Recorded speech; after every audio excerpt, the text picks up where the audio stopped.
আসসালামু আলাইকুম। Bangladeshi plumber YouTube চ্যানেলে আপনাদেরকে স্বাগতম। আজকে আপনাদেরকে দেখাবো পিপিআর ফিটিং কিভাবে পাইপের সাথে লাগাতে হয়, এই কাজগুলি আপনাদেরকে দেখাবো। এগুলো হচ্ছে পিপিআর ফিটিংস। তো প্রত্যেকটা আমি নামগুলো বলি। এটা হচ্ছে 1/2 3/4 ফিমেল এলবো। ফিমেল বলা হচ্ছে, এটা হচ্ছে 3/4, এটা হচ্ছে 1/2 ইঞ্চি। তো এই ফিটিংসগুলি আপনাদের আমরা হিট দিয়ে লাগাতে হয়। তো দেখুন, এটা হচ্ছে 3/4 আর এটা হচ্ছে 1/2 3/4 এলবো। যে জায়গায় আপনি 3/4 পাইপ ব্যবহার করবেন, ওই ক্ষেত্রে 1/2 3/4 ফিমেল এলবো ব্যবহার করবেন। এখানে কল লাগাতে হয়, এজন্য এই কাপড়টা বসানো হয়েছে। তারপর এটা হচ্ছে ইউনিয়ন সকেট, এটা হচ্ছে ইউনিয়ন বল ভাল্ব। তারপর এটা হচ্ছে বল ভাল্ব, এটাও একটা বল ভাল্ব, এটাও একটা বল ভাল্ব, সম্পূর্ণ প্লাস্টিকের, এটা এসএসের। তারপর এটা হচ্ছে ফিমেল 1/2 ইঞ্চি ফিমেল টি। এখানে কলের পয়েন্ট হবে, এখানে 1/2 ইঞ্চি হবে, তো এই ক্ষেত্রে এই টিটা লাগানো হবে। এখন আপনার এই পাইপ, এই ফিটিংস এর সাথে যে পাইপটা লাগাতে হবে ব্যবহার করতে চাইলে, তো আপনার এখানে একটা মেশিন প্রয়োজন হবে। তো কিভাবে লাগাবেন, এখানে থ্রেড ছাড়া, তো কিভাবে হিট দিয়ে লাগাতে, এটা হিট দিয়ে লাগাতে হয়। তো এই যে মেশিনটা, এই মেশিনটা হচ্ছে, এটা একটা পিপিআর মেশিন। এটা খুবই বর্তমানে একটা মেশিন। তো দেখতে পাচ্ছেন এখানে পাওয়ার ভোল্ট দেওয়া আছে 150 ভোল্ট এবং 220 ভোল্ট। আপনি ইচ্ছাকরে এখানে পাওয়ার কমাই নিতে পারেন, কম বেশি আছে। এখানে দেখুন পাওয়ার কমাতে পারবেন, রেগুলেটর আছে। তো এখন আমরা মেশিনটাতে এই পাইপটা ফিটিংস এর সাথে লাগাবো, এই কাজটা দেখাবো। প্রথমে আমরা মেশিনের লাইনটা দিব।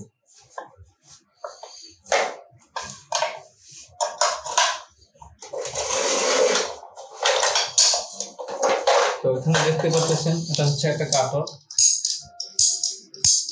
তো এই কাটারটা দিয়ে আপনি যে কোনো সাইজের 1.5 ইঞ্চি থেকে ধরো 1.5 ইঞ্চি থেকে 1/2 ইঞ্চি পর্যন্ত পাইপগুলো কাটতে পারবেন। এভাবে কাইটা দেখাচ্ছি, তো আপনারা এইভাবে পাইপগুলো কাটবেন।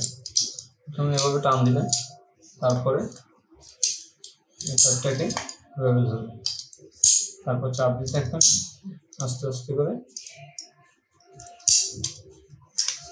তো দেখুন খুব সহজেই সোজা করে একটা কাটা হয়ে গেছে। এখন এখানে আমার কারেন্টের লাইন দিতে হবে। এখানে কারেন্টের লাইন দেওয়ার আগে আমার পুনরায় ছুরিটা, যে ছুরিটা দিয়ে আমি কাজ করব, তো দেখতে পাচ্ছেন এখানে 1 2 3 4 5 6 6টা আইটেমের ছুরি দেওয়া আছে। তো এটা হচ্ছে 1/2 ইঞ্চি ছুরি। আপনি যদি 1/2 ইঞ্চি পাইপের কাজ করেন, তো 1/2 ইঞ্চি ছুরি লাগাবেন। এটা হচ্ছে 3/4, এটা হচ্ছে 1 ইঞ্চি, এটা 1.5 ইঞ্চি, এটা 1.5 ইঞ্চি, এটা 2 ইঞ্চি। তো আপনি যেই পাইপের কাজ করবেন ওই ধরনের ফিটিংসের ছুরি লাগাবেন। তো এখন আমি 3/4 পাইপের কাজ করব, তো এই জন্য 3/4 ছুরিটা লাগাবো। তো এটার সাথে একটা এলএনগি, এটাকে বলে এলএনগি। তো এলএনগি দিয়ে টাইট দিয়ে নিতে হবে। প্রথমে আমি ধরিয়ে নেব।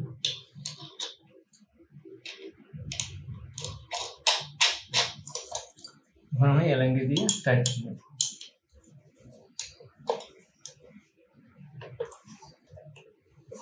আমার একটা টাইট হয়ে গেছে।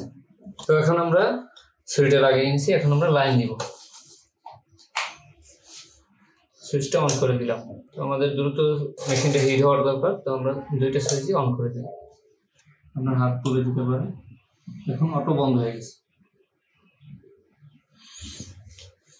সুইচ অফ হয়ে গেছে। আমরা যখন কাজ শুরু করবো, যখন হিট কমে যাবে, তখন অটো আবার মেশিনটা চালু হয়ে যাবে। অটো সেন্সর লাগানো আছে। তো আমরা কাজটা শুরু করি। এখন আমি এই পাইপটা এই ফিটিংসের সাথে লাগাবো। দেখুন খুব সোজাভাবে ধরবেন এবং এভাবে লাগাবেন, চাপ দিবেন, পুনরায় পাইপের ভিতরে ঢুকে যাবে। দেখুন আমার হিট হয়ে গেছে, সমানভাবে হিটিং হয়ে গেছে।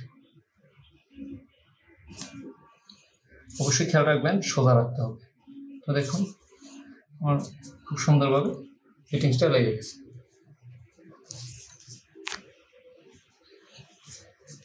তো আপনারা চাইলে এইভাবে পিপিআর পাইপের ফিটিংসের কাজ করতে পারেন। তো এই ছিল আজকের ভিডিও, যে পিপিআর মেশিন দিয়ে কিভাবে পিপিআর ফিটিংসের কাজ করতে হয়। তো ভিডিওটি ভালো লাগলে অবশ্যই এটা লাইক দিবেন, সাবস্ক্রাইব করতে একদমই ভুলবেন না। পাশে থাকা বেল আইকনটি অন করে দিবেন। দেখা হবে পরের ভিডিওতে।